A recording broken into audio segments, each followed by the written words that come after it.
Oh,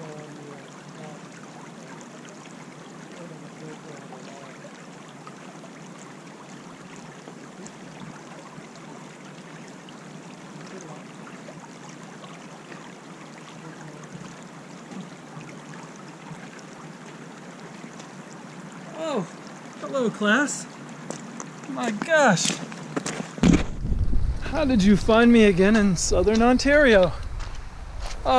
That's funny. I was just thinking about you anyway. And how sad I am that we don't get to do this section of class face to face. And this is one of my favorite classes, and it's a real bummer because the weather's probably broken and it's pretty nice in Frostburg, even in Southern Ontario. Okay, I have a vest and long sleeves, but it's a pretty nice day. And what I want you to do this week, or our focus, is the other side of the coin from what we did last week, where we looked at legacy sediments. And this week, I want to take a refreshing look at some of the good things that we do to our streams, wetlands, and lakes. And you just so happened to find me as I was walking down what's called Sawmill Creek. It's a tributary to the stream you usually find me on. And you just so happen to find me at a place where our impacts are seen in a really beneficial way. And what you see out here in the distance is a series of stream restoration structures that we call cross veins.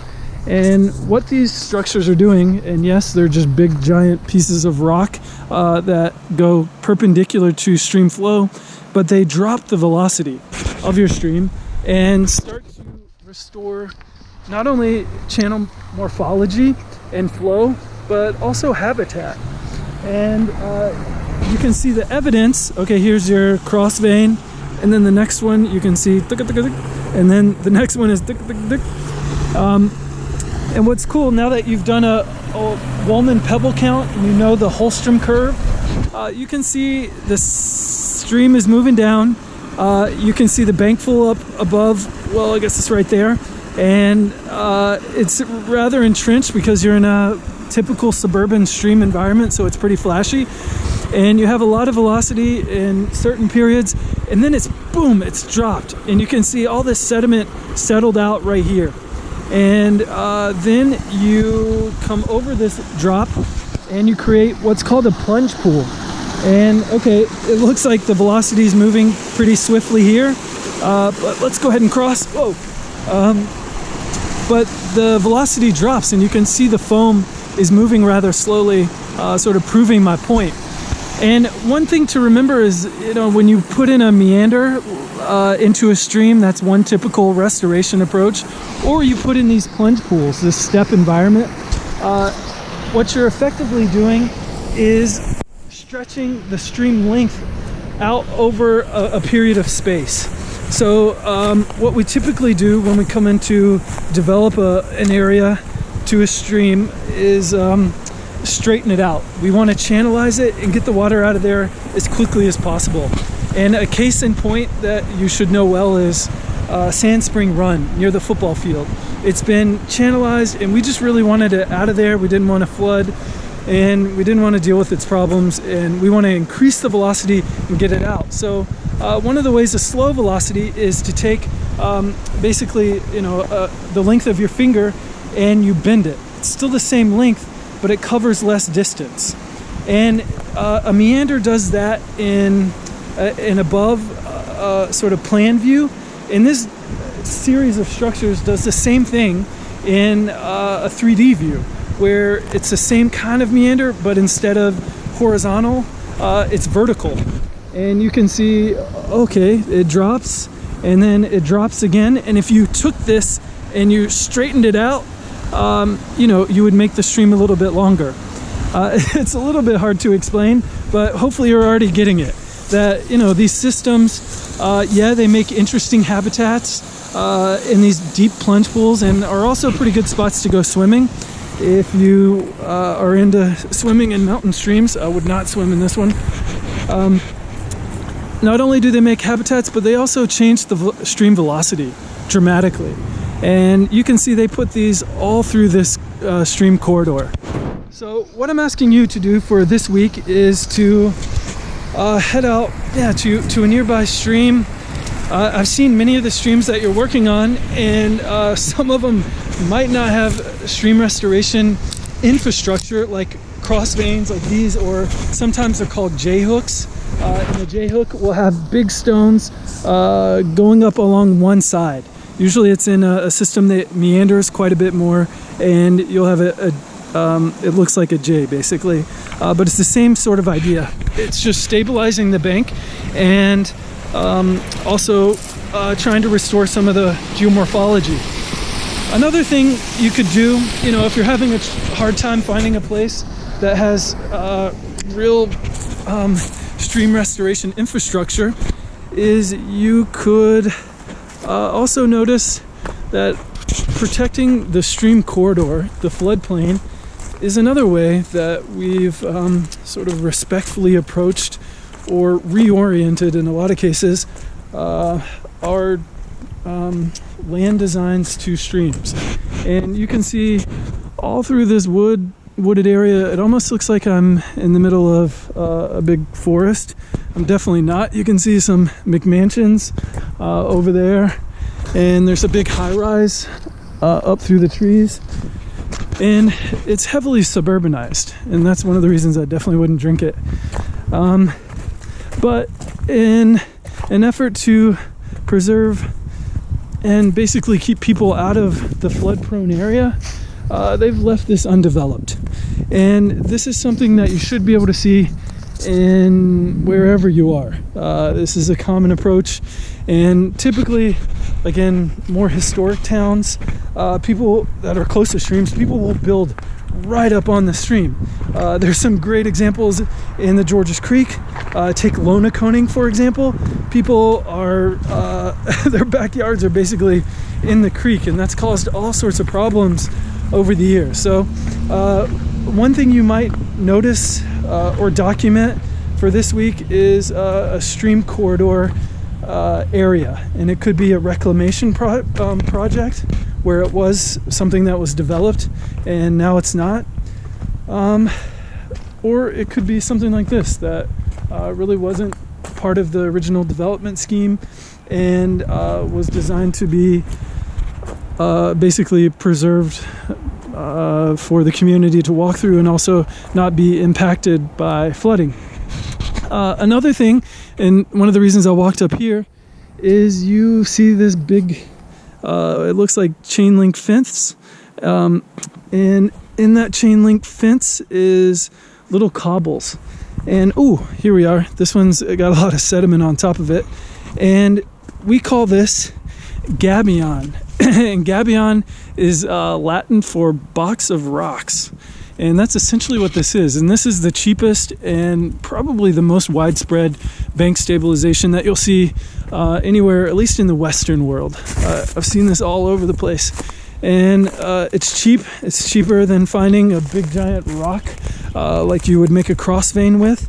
And what you want to do, or what they're trying to do, is essentially keep this bank of loose sediment from eroding away. So they're putting in not only larger clasts that require more velocity to move, they put it in a fence also. Let's see if I can get through this briar patch and show you other things you can do with it. And then here's a little weir structure, and you can see this system is just completely humanized. It is once a wild stream, or Sawmill Creek, once a wild place, now heavily impacted, but the impacts are positive. And this is in my mind, in my experience, one of the best things that humanity has done. And as you know, many of you have sat through my lectures, and I'm talking about past civilizations and digging people up as my summer job. And I really have. I've dug up a lot of people who interacted with their environments unsuccessfully.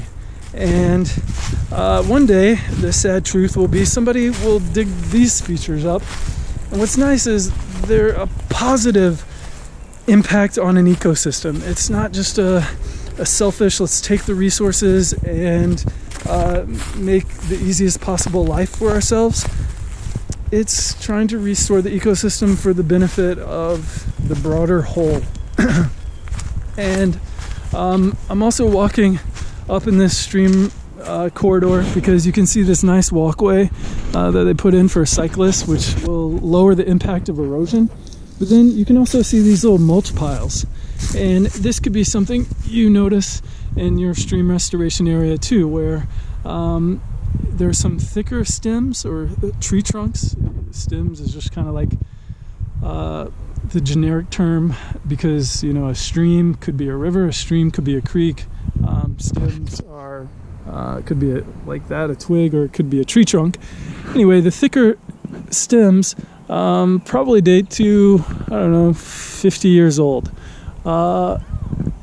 Maximum. So most of this was clear cut because not many of the tree trunks are very thick, and in an effort to stabilize all this sediment, they're replanting this area with some native species. And you can see why they're doing it as you hydrologists start to be able to read your landscape better. It looks like periodically they're producing, rather taking a lot of water, and it's getting stuck and eroding, and you're starting to see these gully features through this environment. So that's what they're trying to do, is stabilize the sediment input into that stream by replanting with native species the stream corridor. Okay, you might not again find the is this gonna work? Sweet. You might not find big bank stabilization infrastructure like here on Sawmill Creek, and that's fine, but I'd like you to document either through photos or through Google Earth some stream or lake or wetland restoration project that you know of in your area. And it's not only a good thing just to know about, it's also a growing industry, and one that I have had hydrology students go into either with summer internships, or some people did winter like internships at wetland restoration. But it's also a growing field, and whenever anybody impacts a wetland area, if they destroy, let's say, a square meter, they have to create a square meter or preserve a square meter somewhere else. We have zero net wetland loss in the United States. So it's a growing industry because development inevitably impacts some stream, or we tend to like areas close to water. And if you haven't noticed, streams are really everywhere, especially in the southeast, the mid-Atlantic, and the northeast. So it's pretty hard to go very far and not encounter a stream. So it's a big business. And then also, you know, there's a lot of negative aspects to human impact on environments, and this is one of the more beneficial. So hopefully you can see these throughout your life, and you'll be like, oh wow, you know, this is a sign of a positive change. It's us restoring systems, not just for our own selfish needs, but for the greater good. And that's basically it, guys. I want you to find a stream or fluvial or wetland restoration, document it, and give me a brief write-up. Okay, again, I miss you all. This is my favorite time of the class, and unfortunately, I'm stuck talking into a little square box called my GoPro. But I'm imagining all of you, and yeah, I hope you're all doing well, staying healthy, and until next week, see ya.